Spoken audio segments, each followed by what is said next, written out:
আমি আমি একটা গরুই নিয়ে এসে আমার বাড়ির বাছুর বড় করে নিয়ে এসে এখন বিপদে। যে খরচ হয়েছে ও খরচ ওঠে না, বুঝতে কোনো ক্রেতা নাই। দাম চাচ্ছি যা, ক্রেতা থাকলে তো দাম দর কী হইলো ভালো কি মন্দটা বোঝা যায় তো। ক্রেতা নাই কোনো, আমি চাচ্ছি 12 লাখ। এখন কত ক্রেতা থাকলে তারা বলবে। তার মানে গরুটার লাইভ ওজন আছে আপনার, লাইভ ওয়েট হচ্ছে 1300+, 1300 কেজি প্লাস।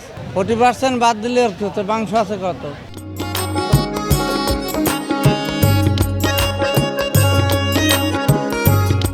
দাম 8 লাখ ঠিক দিছি, 6 লাখ কইছে। এটা কত মনে হয় 7.5-7 হইলে বেশি আসে টুকটাক আসে, দামও করে কেউ তানসাতে করে আসে। কাস্টমার খুবই কম ভাই বর্তমানে। না ভাই গায়ক নাই বর্তমানে, গরু গায়ক নাই, খালি আসে তামসা দিয়ে চলে যায়।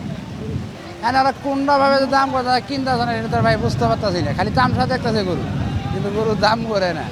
এই গরুর দাম করে 600।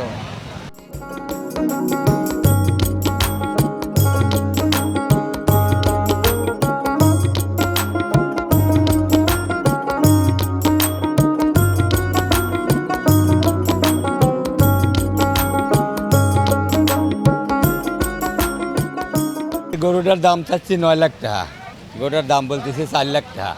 কেবল প্রথম আইসি, এখন 8 লাগিছে, এই কারণে হয়তো কালকে দেহে ছাড়িয়ে দেবো আর কি। দাম চাচ্ছি 10 লাখ, 5 লাখ, 5 লাখের একটু বেশি একটু কম, এত এরকম করতেছে।